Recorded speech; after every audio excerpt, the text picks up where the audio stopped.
Hello, and welcome to the Mom Interviews, brought to you by LifetimeMothers.com. I'm Kristen Hewitt, and each week I talk with everyday mothers like you and me, and I'm so happy to be on this journey we like to call motherhood.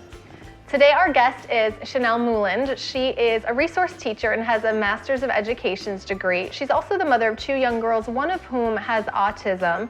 She provides online resources to help parents with children that have learning impairments at moulandsmashup.weebly.com. She also talks exclusively about her personal journey at goteamkate.com. She's even writing a book as well. Shanell, thank you so much for joining me today. Oh, thanks for having me. I know you blog regularly at goteamkate.com about having a child with autism. What made you want to go ahead and write that, put that out there, and share your experiences? I realized once we had our diagnosis that there were a number of people on the team. That's why it's called Go Team Kate. So we had an OT and a physio person, a speech person, a developmental pediatrician.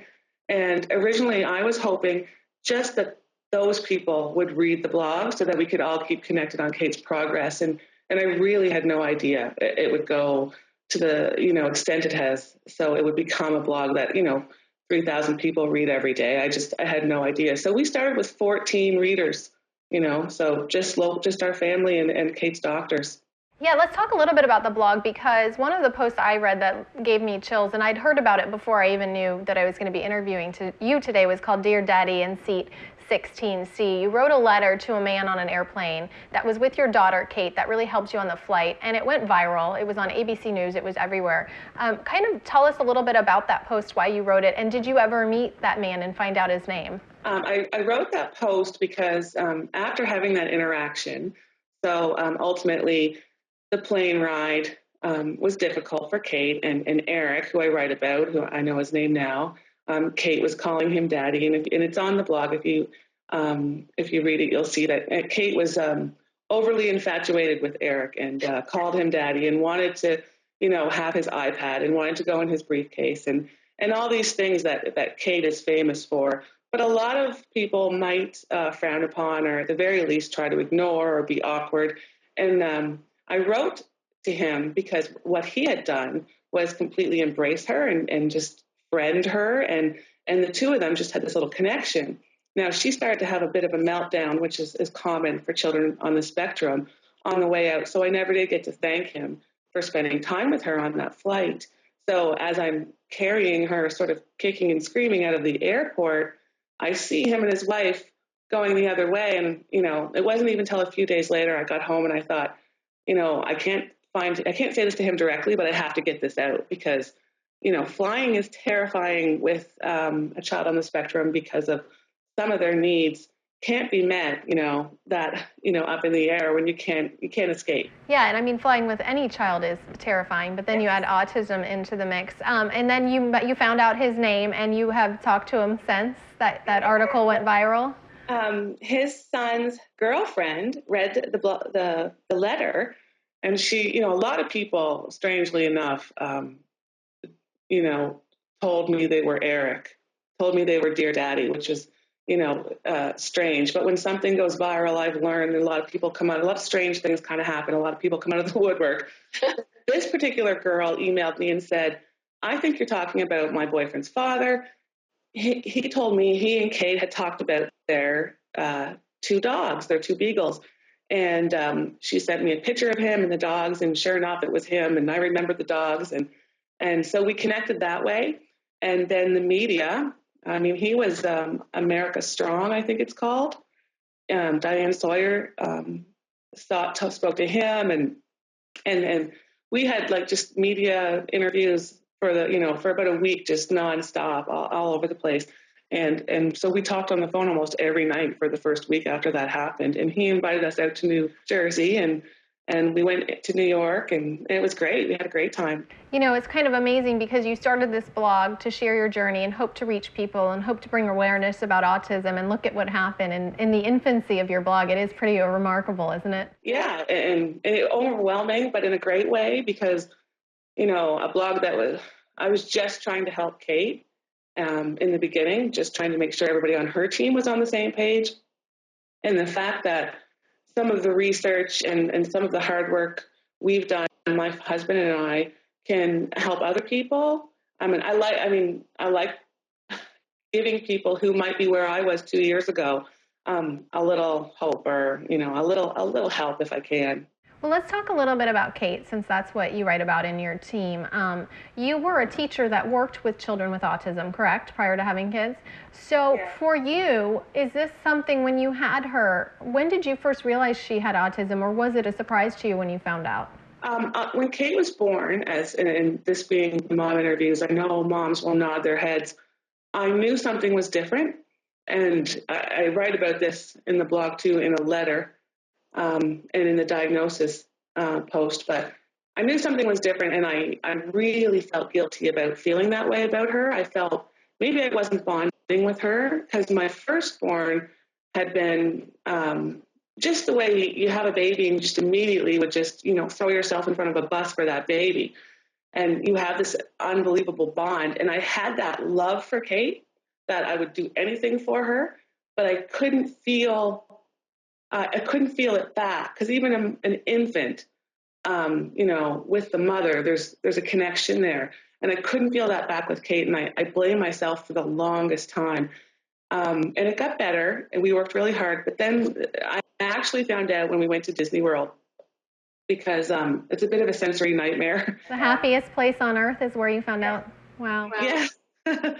Well, we were trying to dress her up in a costume, and I taught children with autism. I knew about sensory sensitivities and sensory defensiveness, and I knew about, toe walking and stuff I'll talk about later in this interview if you like. But there was a level of denial there, I suppose, and I knew when we tried to put her in this costume, and she reacted as if it were, on fire.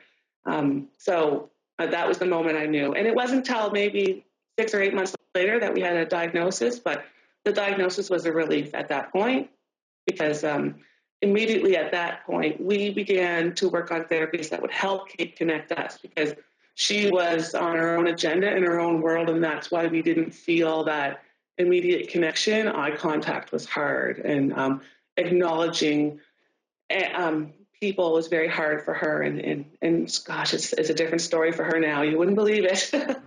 Well, let's talk about this for a second, because there's many people watching this who might not have a child with autism. They might know someone who's a parent. We've all heard about autism recently with Jenny McCarthy claiming that vaccination's called autism. It's become a mainstream topic nowadays.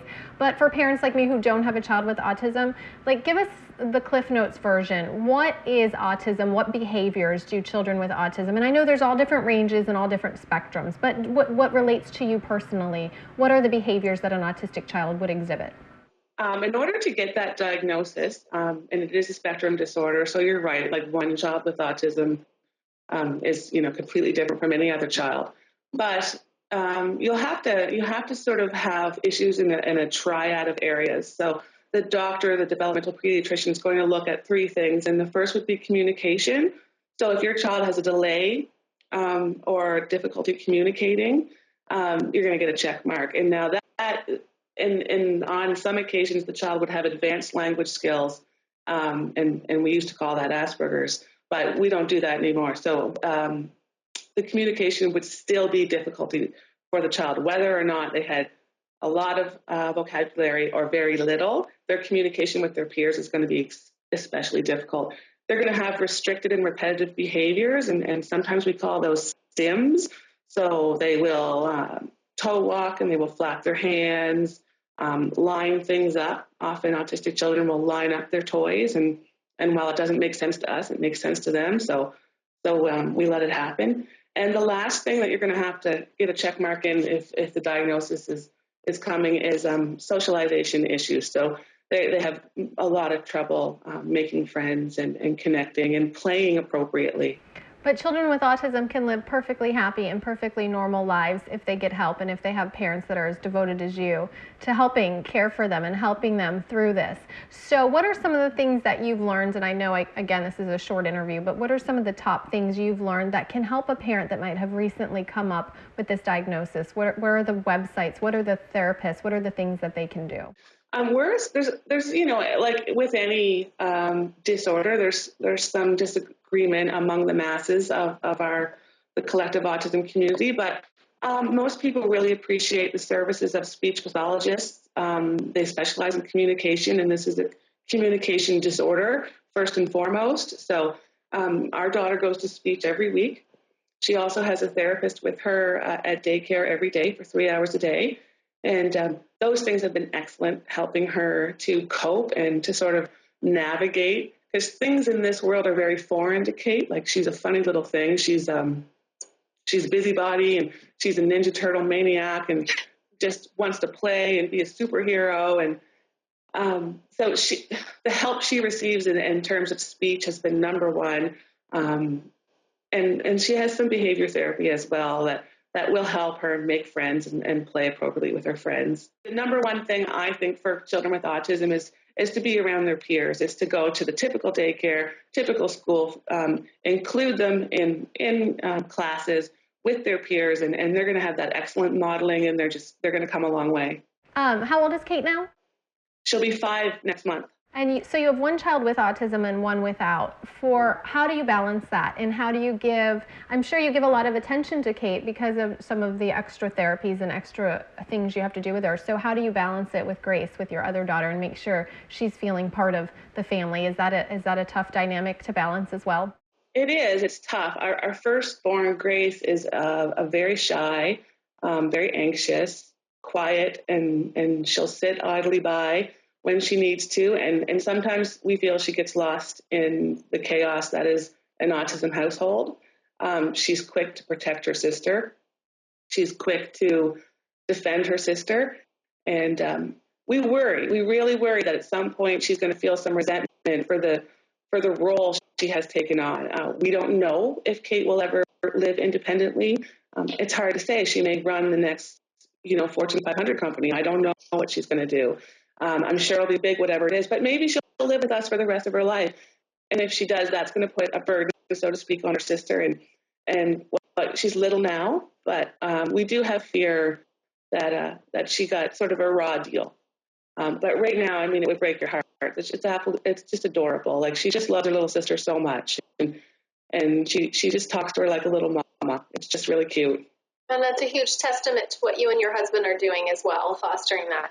Oh, thank you. Okay, so April is Autism Awareness Month, correct? Yes. Okay, so everyone that's watching this now, people that read your blog that might not understand autism, what do you hope that they gain from not only your blog, but your mission and everything that you're trying to do with autism? Our goal is really to prepare Kate's peers for the future. So we want Kate to be able to go to school and go to work someday, or go on to secondary education, whatever it is that she does. And we want her peers to understand her disorder. That's what we want. So we want parents right now, our generation of moms and dads, to teach their children that she does see things differently. She's very visual. She has trouble with language, so she misunderstands some of the cues, some of the social cues that might be given to her in a social situation on the playground. That would be tough for her. We want kids to understand that it may come across as behavior, but she's really just trying to find her way. And if parents of our generation can help, then Kate's generation is going to have a lot better time out in the world.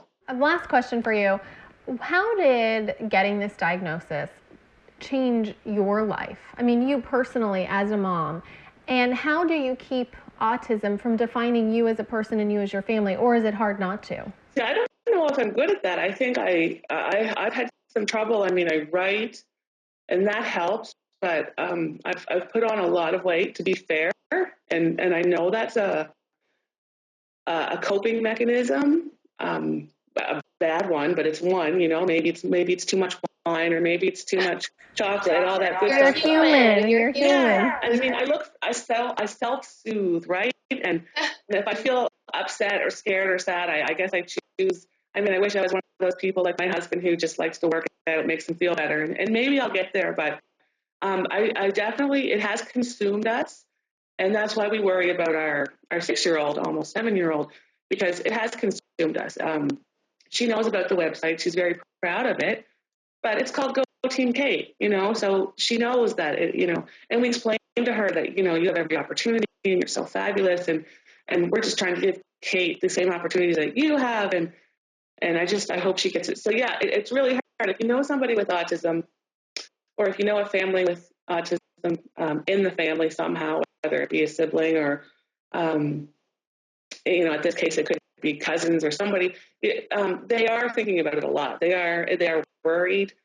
There's a lot of unknown. We can't make predictions, and that's really scary. Yeah, well, hey, I think you're doing a fabulous job, and I knew nothing about autism before speaking to you and reading your blog, and it moved me, and I just have to tell you that what you did moved me, and you're making a difference. So eat the chocolate, drink the wine, and know that you're not the only one that uses food as a coping mechanism. I'm a cupcake fiend. Yeah. So when things go wrong, you'll find a dozen cupcakes behind me.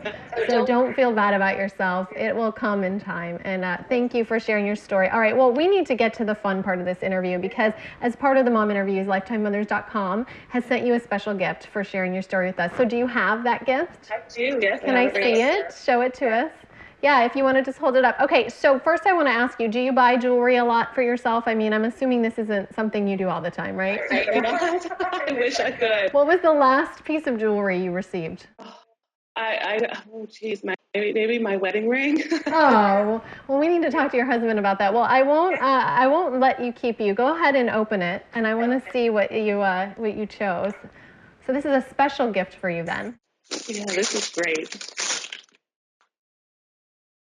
Lifetime Mothers told me they sent you a silver So Proud oval ring. Oh, they did. Oh, let's see it. Whoops, go back a little bit. Oh, it's so pretty. Is it pretty? Yeah, take it out. I want to see it on your hand. Okay. What birthstones do you have on it? It's April, October, and May, if you can see it there. Oh, it's so pretty. What do you think of it? Love it. I love it, love it, love it. It's so beautiful. So you don't wear a lot of birthstone jewelry then, since you've become a mom? Pardon? Do you wear a lot? Have you worn a lot of birthstone jewelry since you've become? Honestly, I don't have anything. This will be my first piece with birthstones, so that's really nice. Like, this is it. This will be my family ring. That's so special. I work out of the home sometimes, and to me, wearing my kids' birthstones, I kind of feel like I'm taking them with me when I leave them. So I'm so happy you got this. I'm not taking it off, I'll tell you that. It's staying on. Well, happy early Mother's Day from the Mom Interviews and LifetimeMothers.com.